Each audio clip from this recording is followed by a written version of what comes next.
Bonjour. Emmanuel Lévinas, en découvrant l'existence avec Husserl et Heidegger. Étude parue dans la revue philosophique en 1940 sur Edmund Husserl et en 1932 sur Martin Heidegger. L'une des premières en France. Essor de la philosophie de l'existence par Jean-Paul Sartre, Gabriel Marcel, Jean Val, Coiré, Gurvitch, Vallens et Beaufret. Les motifs introduits par Heidegger ont ouvert à la pensée philosophique des possibilités nouvelles ou prêté un sens nouveau à ces possibilités anciennes. L'existentialisme est tributaire de la phénoménologie nourrie de la partie anthropologique de la pensée heideggerienne, philosophie de l'existence dont Heidegger ne veut pas pour lui. L'œuvre de Husserl est fidèle aux enseignements essentiels de la civilisation européenne. Husserl est convaincu de la dignité suprême de l'esprit scientifique, besoin de fonder les sciences sur une doctrine universelle et absolue.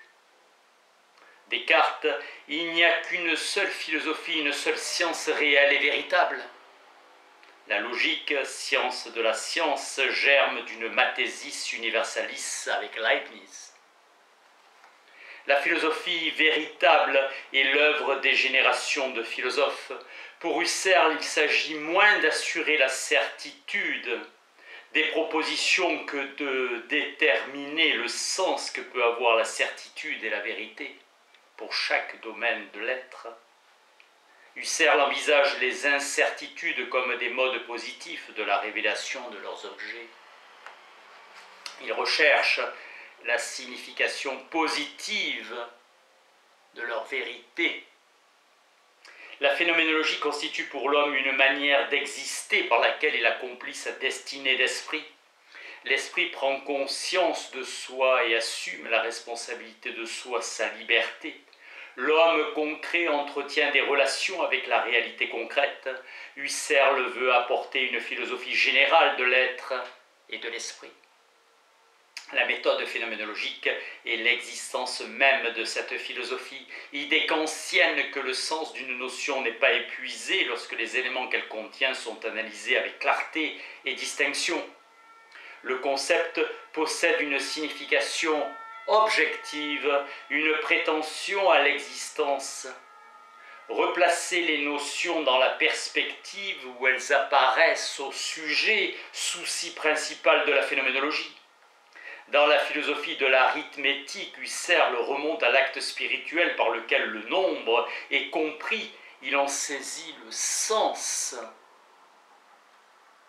L'arithmétique se ramène à des unités de sens, l'importance des recherches sur la subjectivité pour éclaircir l'origine des représentations, soutenir que l'esprit est pensée et intellection. Les yeux du logicien sont fixés sur l'objet, il cherche à en pénétrer les lois. La logique pure est la condition de la vérité, adéquation de la pensée et de l'objet. Le contenu de la pensée est vécu. La logique pure est l'œuvre d'une technique intellectuelle, le résultat d'opérations logiques. La logique formelle doit être complétée par une logique transcendantale ou une phénoménologie de la logique.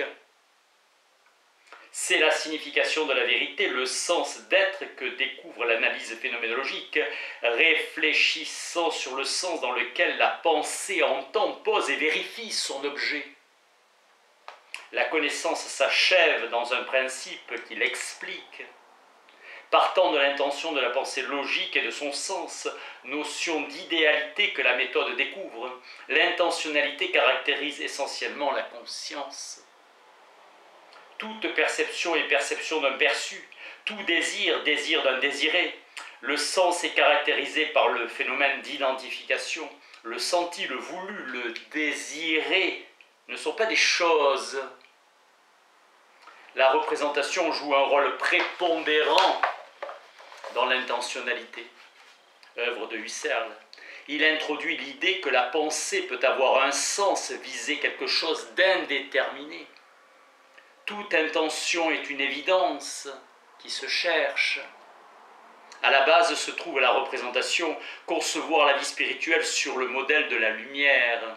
Un monde où nous pouvons être libres sans que cette liberté soit purement négative. Husserl s'oppose à Heidegger où l'homme est submergé par l'existence réductible à des pouvoirs, l'homme comme être, conscience, savoir et liberté. Avec Husserl, l'être en personne se présente à la conscience. Toute intention est une perception, il appelle plénitude intuitive les éléments qui distinguent la pensée de l'intuition. La vérité n'est pas le jugement qui relie deux concepts, mais l'intention qui saisit l'objet. Perception plutôt que jugement. La vérité du jugement suppose l'intuition. L'objet est atteint, il est posé comme existant que l'analyse phénoménologique cherche à découvrir. Il s'agit de savoir quel est le sens dans lequel l'objet apparaît. La perception de la chose est un processus infini. L'intentionnalité médiévale reposait sur la distinction entre l'objet mental et l'objet réel, présence d'un objet mental dans la conscience. La conscience s'est présentée comme une réalité. La pensée ne saurait être en relation avec ce qui n'a pas de sens, avec l'irrationnel. L'idéalisme de Husserl est l'affirmation que tout objet est perméable à l'esprit. L'objet est compris non pas comme une abstraction, mais dans sa nature du sens. L'histoire elle-même est constituée par une pensée. Seule la façon dont les intentions se rapportent au moi peut être décrite. Le moi est une manière d'être et non pas un existant. Le moi, c'est la liberté même de la conscience. La pensée est un domaine où le moi manifeste sa liberté. La pensée est manifestation de la liberté de l'esprit. La conscience de soi est intellection, lumière et liberté. Elle s'accomplit dans la conscience immanente du temps. L'esprit est libre à l'égard de son jaillissement. Le temps exprime la liberté même. Le « je suis » n'est véritablement humain que s'il se découvre comme raison, comme une liberté. La phénoménologie est une lutte de l'humanité pour se comprendre elle-même, la révélation de la raison universelle innée à l'humanité en tant que telle, par achèvement de la science et de la vie spirituelle authentique. Esquisser la constitution du monde dans la sphère de la certitude absolue du cogito et courir jusqu'au bout l'aventure cartésienne qui tient à la destinée même de l'esprit humain, la pensée est rivée au doute de Descartes. La certitude n'est pas en lui l'indice d'un savoir, mais d'une situation qui s'appelle conscience, parfaite adéquation de ce qui est visé et de ce qui est atteint par la perception interne, mais cette adéquation tient elle-même au mode d'existence de la conscience. La liberté de la conscience dans le présent contient la raison profonde de l'absolue évidence du cogito. L'évidence et la clarté apparaissent comme les modes d'existence de l'esprit, le vrai savoir et le savoir vrai, c'est la liberté. Il n'existe de savoir que de soi, la pensée est une autonomie absolue, aucune force supérieure la domine.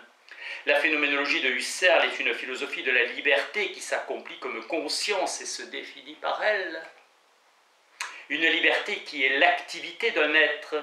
Pour Heidegger, l'intimité du sens à la pensée résulte de l'accomplissement du sens dans l'histoire. La philosophie antique ignorait la notion moderne du sujet.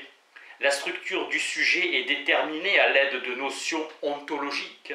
L'être de l'étant est l'objet de l'ontologie.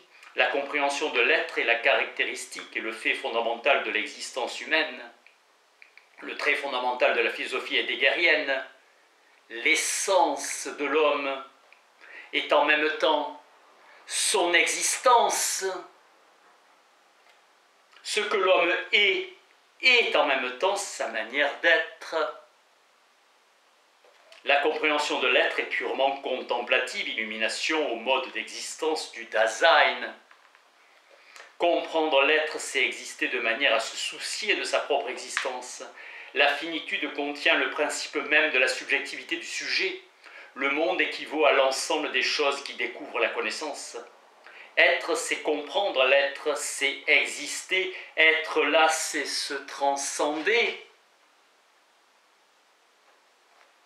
Être dans le monde est un mode d'existence dynamique. Il s'agit de la possibilité concrète et positive qu'on peut ceci ou cela. On a des possibilités envers lesquelles on est libre.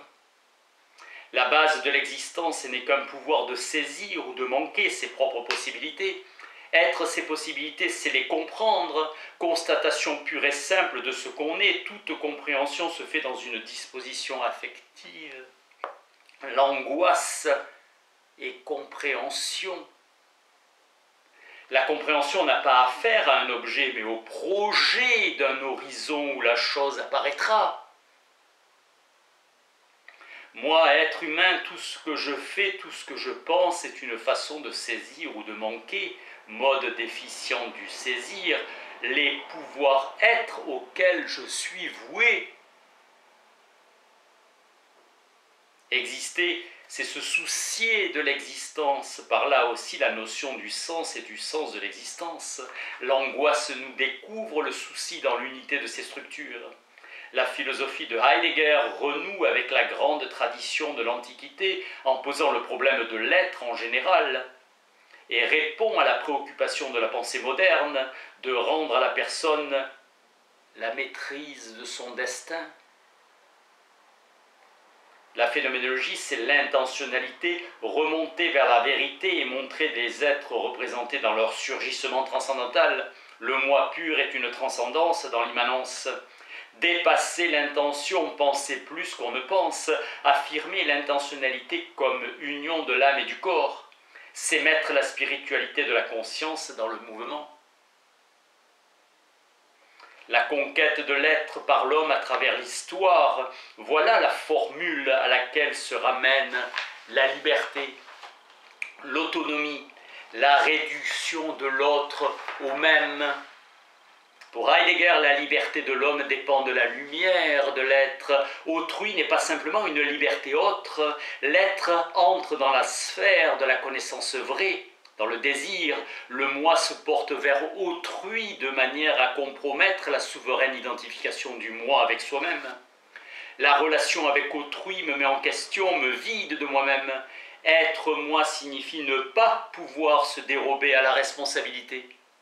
L'éternité et l'irréversibilité même du temps, source et refuge du passé. L'illéité de la troisième personne est la condition de l'irréversibilité. Position dans la trace produisant des effets, être à l'image de Dieu ne signifie pas être l'icône de Dieu, mais se trouver dans sa trace. L'altérité se fait comme un écart et un passé qu'aucune mémoire ne saurait ressusciter en présent. À la voix qui appelle du buisson ardent, Moïse répond « Me voici !»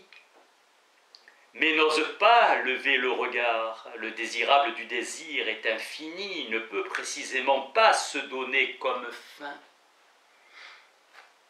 L'être se manifeste à partir d'un thème, le langage s'interprète comme manifestation de la liberté. L'expérience suppose des pensées, identité du multiple.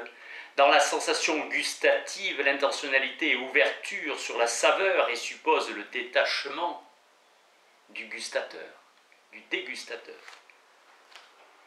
Toute transcendance se pose comme savoir, le visible caresse l'œil, on voit et on entend comme on touche. La proximité n'est pas simple coexistence, mais inquiétude. L'obsession est responsabilité, la proximité n'est pas une intentionnalité. La pensée cohérente force au discours cohérent, elle comprend l'extravagance qu'elle combat et déjà reconnaît son énigme. Ce n'est qu'un mot, mais c'est Dieu.